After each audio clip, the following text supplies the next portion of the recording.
Hey guys, the Common Man here. So today I'm very excited. I finally got my hands on a knife that I was very highly anticipating, one that I really wanted to take a look at for a while, ever since it was released. Sorry. Excuse me. I'm dealing with some kind of a bug. But anyway, this is the Knife Big Banter. This is part of the Banter series, Ben Peterson design. This is the most recent version. And there are already two others out. We'll talk about those, but you got the Baby Banter, the original Banter, and now the Big Banter, with the original obviously being the kind of mid-size EDC version, and this one being the large version. So like I said, this one I was waiting on picking up. I was really excited to do it, but so what I decided to do is I just went ahead and looked on the secondary market. It's a knife that I wasn't sure if I was going to keep in my collection because I didn't know what to expect from it. So I figured buying it used, maybe I'll get it a little bit cheaper. And then if I decide to move it on, you know, I'm not losing a bunch of money. So this one I did pick up used, but it is in very good condition, almost like new. So I think this is going to be a pretty good representation of the Big Banter. So don't mind my voice, guys. Just we're going to have to just work with it for right now. But we'll just get going with it. So like I said, the Knife Big Banter. I knew that this was going to be a big knife. Obviously, all the reviews said it was going to be a big knife. The name suggests it's going to be a big knife, and it's a big knife. This thing is pretty large, and the thing is, by dimensions, it's right about, my measurement was right close to 8¼ inches overall. In all honesty, that's not huge. I mean, that dimensionally is not a massive knife, because you get a lot larger knives. My Spartan Harzy, for example, is I think a whole ½ inch longer than this, and I can actually pull that out. Let's go ahead and just take a look. This I consider to be a very big knife. And yeah, I mean, it is definitely bigger. If you just line the back of the handles up, you can see definitely a bigger knife. So this knife isn't huge, but I can tell you it feels big. I was very surprised, and maybe part of it is because of the other knives in the line. They are relatively small knives. So to see this knife, the overall size was just surprising. Overall, I was pretty happy with it, but again, you know, I didn't know what to expect when I picked it up. But we'll go ahead and take a look at those other knives in the line. So this is the Knife, the original Banter. You can see this is the original design from Ben Peterson. Just a nice, compact EDC knife. Not too big. If anything, maybe a little bit on the small end. It's a little bit smaller than what I would normally want to carry. I'm just going to zoom out a little bit. I'm going to need to anyway because of this big boy. But you can see just a nice compact design. I love the G10. It's just a good design. Great blade shape, good material. S35 VN on this guy.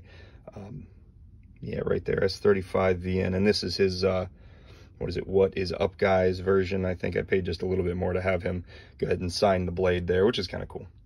So we'll also check out the Baby Banter, and I promise, yeah, action's a lot better than what I just showed. So that's a pretty sweet knife. To be honest with you right now, this is probably my favorite out of the line, just because for what it is just so sweet. Just a cool little compact, great designed knife, which is just insanely slicey, very thin behind the edge. So there's the three of them lined up there. There's the whole family, the Banter family, so you can get a look at them. This guy is huge. So my understanding, Ben Peterson put out this design, the original Banter. Obviously, everyone was pretty excited, and it definitely delivered. It was a very good knife. People were happy, but I think there were definitely some complaints about it being a little bit on the small end. Well, what did Ben do to answer that? He brought this guy out. Yeah, so he was getting complaints about too small of a knife, so he makes a smaller knife. I don't think that necessarily went over great, but the thing is, this was such a home run. This is such a great knife. I don't think it was a big deal.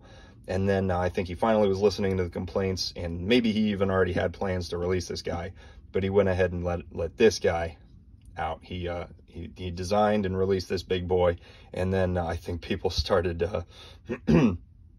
I think people were happy, but I think he was getting some feedback about it being a little bit too big. I think he did that on purpose, though. I watched his video with Knives, and it sounds like he released this as almost like a joke. He wasn't taking it too seriously. It was kind of a lighthearted thing because of how large it is. Obviously, I would love to see something in between these two, but hey, here we go. We've got a size to fit almost every need. But let's go ahead and take a look at some specifics on this guy. So blade steel, on this guy is going to be 20 CV, which is a fantastic blade steel, very high end, very nice, very good edge retention. I think it's going to work very well for me. It's got a nice stonewash finish, pretty subdued stonewash finish. You can see low sheen. If anything, I probably would like to see maybe a little bit more sheen on this. This really rough textured finish. Maybe I'm scarred from my Hinderer that rusted on me after just carrying a couple hours. It was this kind of working finish. Now that was in S45 VN. But it makes me a little nervous about these kind of really rough finishes, that they might be, a lot more susceptible to corrosion. So we'll see how it goes. Nice flat grind that goes up, most of the way, maybe 3/4 of the way up the blade, a little bit more than that. And it comes down to an extremely fine edge. It's very thin behind the edge. And let's go ahead and look at blade stock compared to the original Banter.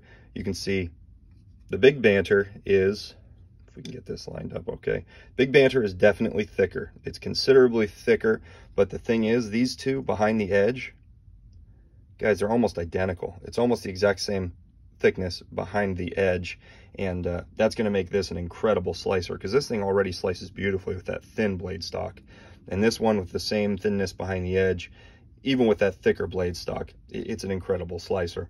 I like the spear point design. It comes with a nice swedge up at the top, makes for a very robust tip, and a nice clean cutting path. Thumb studs completely out of the cutting path, and a very cool thing. Cool, I see it as kind of a good and bad. Cool in that, you get this beautiful sharpening choil, which allows for nice sharpening. You'll be able to work that edge up a little bit higher as you sharpen the knife. Not so cool in the looks department, if you ask me. I think it looks kind of funny with the forward choil and the sharpening choil. It's not a big deal. My preference would have been to just take it right back to this grind line. I would love to see it just finished just like Spyderco does, but it's okay. I mean, the fact that they throw in a nice sharpening choil is good. I mean, that's generally a good thing. Nice, big, huge, roomy forward choil. Nice jimping up at the top for your thumb. And that takes us back to the handle. This is a green micarta. Normally, when you buy this brand new, this micarta is going to be a little bit lighter. It's going to be a little bit more vibrant green. This knife, because I did buy it on secondhand market, it's been carried, so oils from the hands have seeped into the micarta, making it a little bit darker, so it's already starting to get that patina.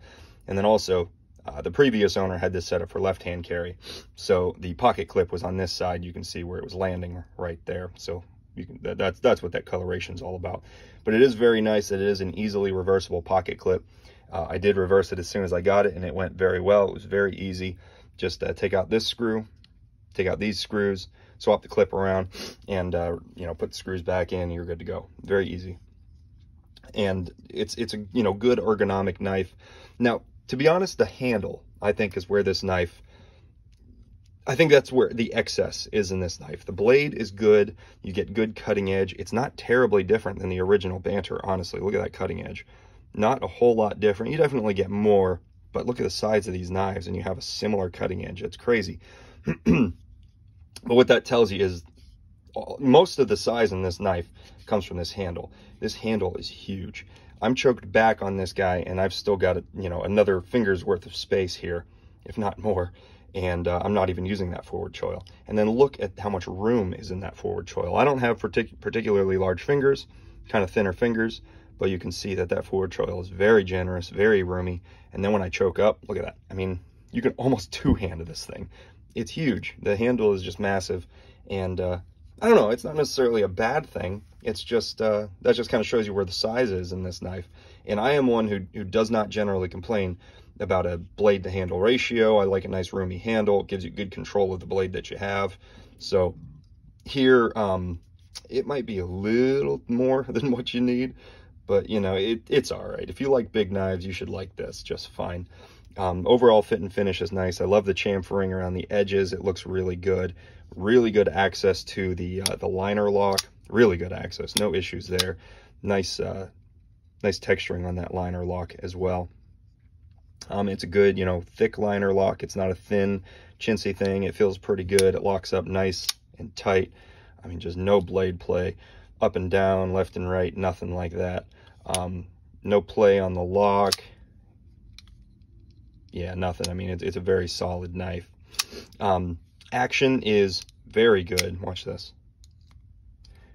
I've actually had this knife bite me already. As long as you keep your thumb right there, that choil is going to hit it, and then it continues the rest of the way down. But this is a drop shutty knife. This thing is a fall shut knife, no problem at all, especially if you have that liner moved all the way over, and you just shake it the rest of the way down. Very nice. Action's smooth. However, I notice sometimes, I feel like it's with bearings in a pivot, and this does run on bearings, sometimes you get that kind of, you almost feel those bearings rolling around in their races, and I get that here where it's not perfectly smooth. Obviously, it drops nice and free. The action's beautiful in that it just flies right out, unobstructed. There's not any real friction to slow that blade down as I struggle. There we go. But you do, I don't know if you can hear it. I wish I could. You might be able to hear it a little bit. I can hear those bearings kind of rolling around in there, and it just makes for not a particularly smooth action. But, you know, it works great, and I can't complain because it does operate so well. It just would it'd be nice to have a little bit smoother. But then again, you know, if you get phosphor bronze, it's nice and polished up, you're always going to have a smoother action, in my opinion, than most knives on bearings. That's just my experience. Some of you may disagree, but I have mixed feelings about bearings in a knife pivot. So overall, really, really nice. Like I said, locks up good. Just trying to think about any other details. I'm not doing necessarily a full-on review of this knife because I haven't really had much pocket time. I've only carried it a couple of times. I think if my opinion changes or if things change as I use the knife, I may do an update video, but for right now, it's kind of a first impression because it is a relatively new knife to me, and I was anticipating it so much, I just really wanted to get my initial thoughts out there. And yeah, I'm really excited. I'm glad to finally have it in my collection. Not sure if it's going to stick around. I'm going to carry it a little bit, see how it works for me, and then decide if it's going to stay in my collection or not. So I've already shown it up against a couple of knives. We did the Spartan Harzy, definitely a little bit smaller than that. You saw the other Banters in my collection. Let's go ahead and compare it up against another couple of knives. We'll do, let's get 3 more out here. Let's go ahead and do the Spyderco PM2, Paramilitary 2. So these are the same size, basically. They're pretty much exactly the same size, actually very similar cutting edge, very similar handle length. And the reason I would complain about the size of this knife, or be not super happy with the size of this knife over this knife, is just that it feels bigger. I don't know why. I wish I could explain it, but this knife just feels bigger and a little more unwieldy. This feels, I don't know if it's the ergonomics, if it's the contouring of the handle, I'm not sure, but this feels a little bit more controllable. It doesn't feel as big and bulky as this guy. This guy feels very large. So you've seen it up against this. Let's go ahead and do Spyderco Para 3, and we'll just do the Delica as well, just to give you a nice comparison in size. So yeah, it's a big knife. But I mean, that pretty much does it, guys. I mean, I can't really think of anything else to touch on. Overall, a good knife. Oh, the price, $150, right about is what you're going to pay for these guys, right around $150. I think it's great. 20 CV, micarta, the WE knives, build quality and overall fit and finish is really good. I'm always happy with WE knives. Their fit and finish and build quality. So $150 for this guy, I think, is pretty good. And like I said, I bought the secondary. I paid a little bit less. I'm super happy with what I paid, but I would certainly recommend it at the $150 price. So anyway, guys, thanks for watching. If you like my videos, please leave a like. And if you want to see more, consider subscribing. Thanks.